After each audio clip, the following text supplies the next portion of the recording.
가난은 복리이자가 붙으니까. 시장이 좋지 않을 때를 노리고 있다. 2년 6개월 전에 비해서 오히려 1억 넘게 하락을 했습니다. 한 번도 손해보지 않은 사람들은 내년 어느 시점부터는. 안녕하세요. 사다리 경제 유선영입니다. 오늘은 재벌 얘기로 좀 시작해 볼까 합니다. 재벌, 부자 얘기로 시작해 볼게요. 자, 요즘 이 드라마 많이 보시나요? 네. 재벌집 막내 아들. 네.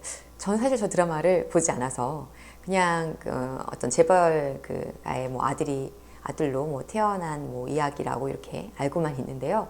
어제 우연히 보다가 기사를 하나 봤어요. 근데 이 드라마 속의 멘트를 보고 저거 너무 좋다 해서 여러분과 공유를 하고 싶어서 이제 가져왔습니다. 뭐 스토리는 잘 모르겠지만 이 송중기 씨가 그 고모에게 한 얘기네요.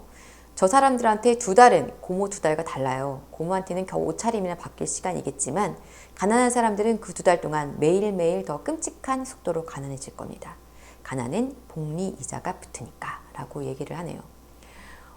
굉장히 다가오는 말인데요. 가난은 복리이자가 붙는다.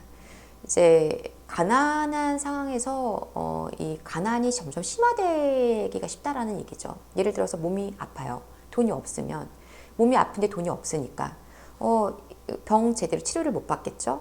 그러면 그 치료를 받지 못함으로 인해서 병이 더 안 좋아지고 악화되고 그래서 더 많은 비용을 지불해야 돼서 엄청난 병원 빚을 지게 된다든지, 또 신용도가 떨어지는 가난한 사람들은 이 대출을 빌리기 위해서 더 많은 그 이자를 지불해야 되다 보니까 이것이 악순환이 계속되면서 점점 어려워지는 그런 상황이 반복될 수 있다는 거죠. 그런데 가난의 복리이자가 붙는 것처럼 사실 이 부에도 복리이자가 붙습니다. 처음에 그 어떤 자금을 조금씩 붙여서 종잣돈을 만들 때까지, 그리고 그게 조금 불어나는 시간은 상당히 좀 시간이 필요하겠지만 그것이 다시 굴러가기 위한 시간은 생각보다 많이 걸리지 않습니다. 돈이 돈을 벌고 돈이 돈을 버는, 제가 지난 시간에 말씀드렸던 돈을 굴려서 투자의 어떤 수익이 점점 극대화되어 가기 때문에 그런 거죠. 물론 그런 노력이 필요하긴 하지만 그런 노력을 하는 분들에게는 부는 복리이자로 불어난다는 겁니다. 그래서 이러한 어떤 위기, 지금 우리 시장이 너무 안 좋잖아요. 가격이 떨어지고 있고 또 떨어지고 있고 어디가 하락했고 최대 거래 제일 적은 거래량이고 뭐 이런 기사들이 계속 연일 나오고 있는데, 이럴 때 사실은 부자는 늘어납니다. 2008년도 금융위기 시점에 많은 부자들이 생성됐어요. 지금도 양극화가 심해지게 되는 겁니다. 부자가 늘어나니까 결국 중위소득을 갖고 있는 분들은 점점 중위계층 줄어들고 하위와 상위 계층이 이렇게 양분화되는 상태로 가게 되는 거죠. 점점점 박탈감은 늘어나게 되겠죠. 그래서 우리가 부에 대한 어떤 욕심을 좀 내야 됩니다.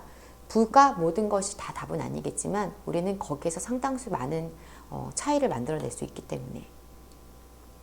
자, 우리 부자 보고서예요.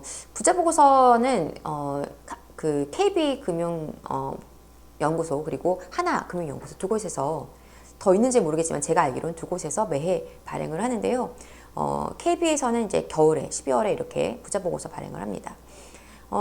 지금 보면은 부자는 제가 말씀드렸던 대로 계속 늘어나고 있어요. 점점 중위계층은 줄어들고 부자는 늘어나고 있는데, 그럼 과연 이들은 어떻게 부를 늘려가고 있는지 볼까요?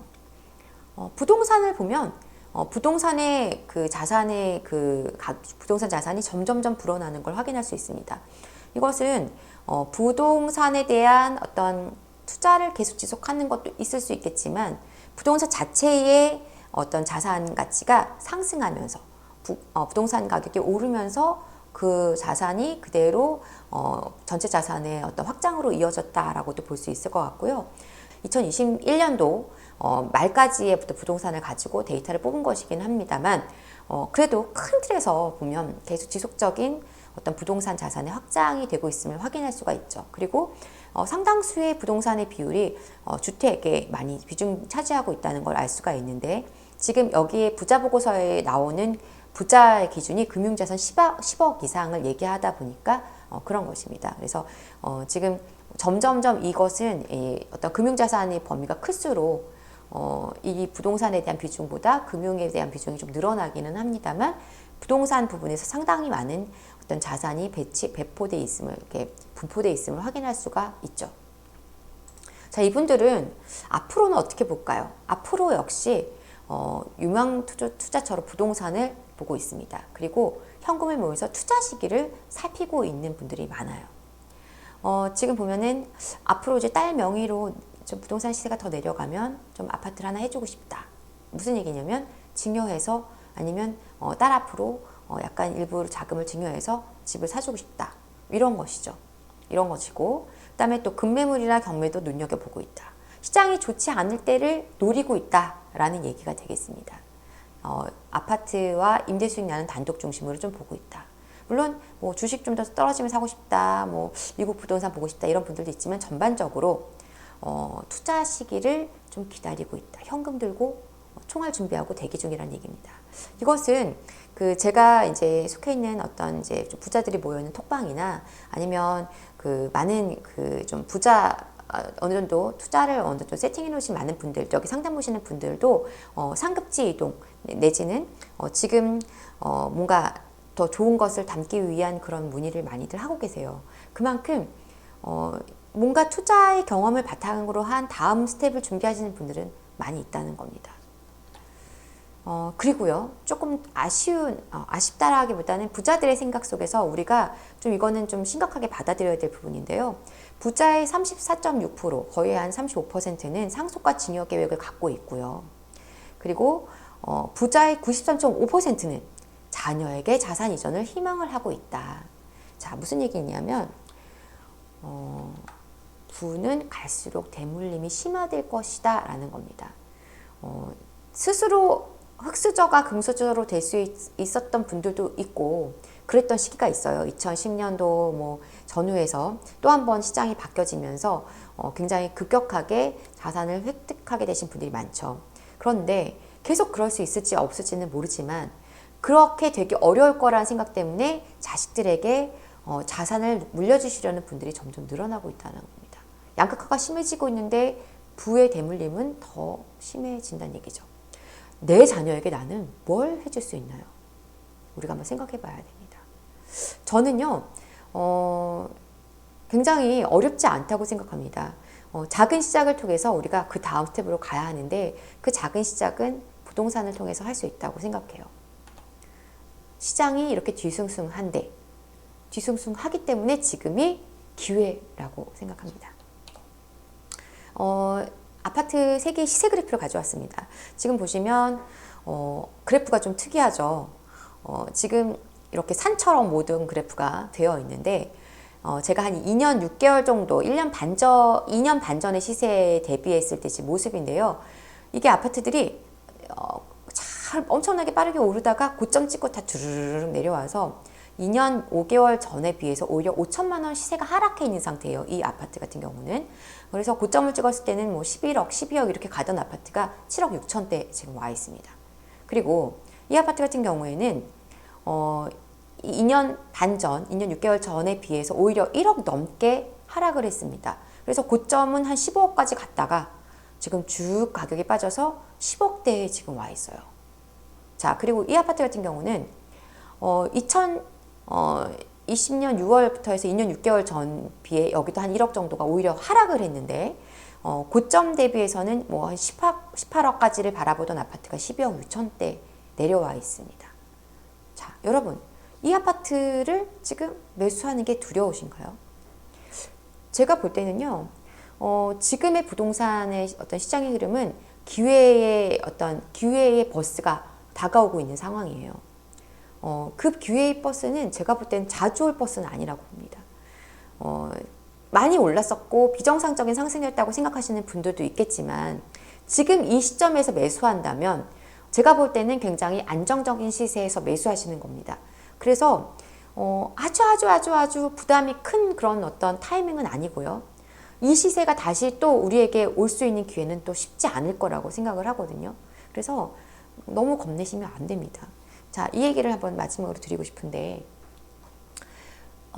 보드시포라는 그 투자 컨설턴트이신 분이죠. 이분이 뭐 이제 돈에 관련한 어떤 코칭도 하시는 분이신데요.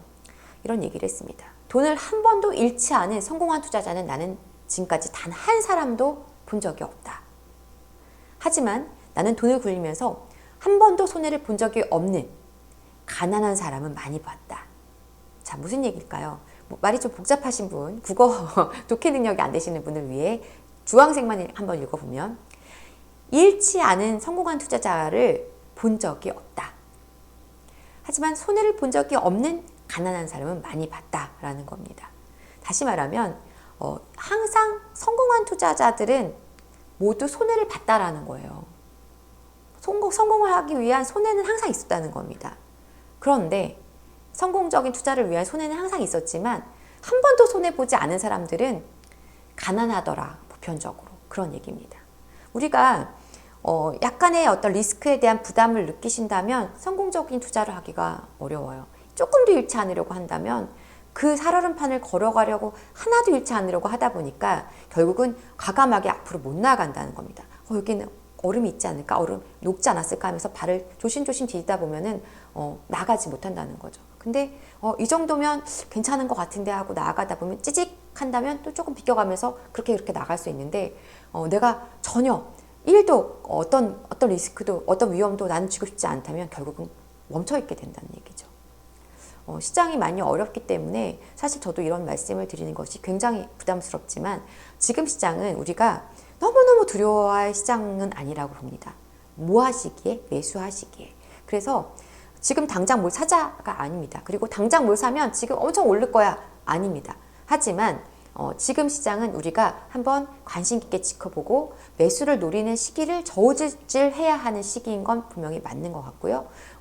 그러기 위해서 지금부터는 꾸준하게 준비를 해야 되는 시기입니다. 제가 왜 이 얘기를 자꾸 드리냐면 정말 사심 없이 정말 말씀드리고 싶은 것인데 지금 이 시점을 잘 활용하셔야 그나마 지금 여태까지 아무것도 이루지 못했다면 조금이라도 이룰 수 있는 기회를 얻을 수 있고 지금 뭔가 내가 손실 어떤 구간에 있었던 분들은 지금 이 기회를 통해서 오히려 수익으로 전환할 수 있는 어떤 기초를 그나마 만들 수 있기 때문에 말씀을 드리는 거고요.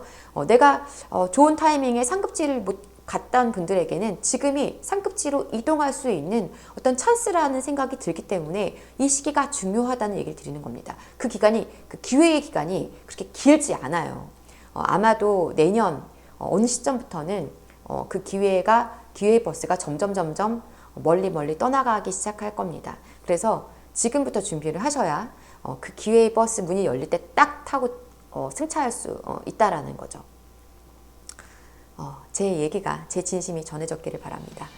날씨 많이 추운데 건강 잘 챙기시고요. 다음 시간엔 그래서 그 기회의 부동산이 무엇인지 좀 짚어보는 시간으로 알차게 준비해 보려고 하니까요. 많은 기대 부탁드립니다. 다음 시간에 다시 찾아오겠습니다. 사다리경제 유선영이었습니다. 감사합니다.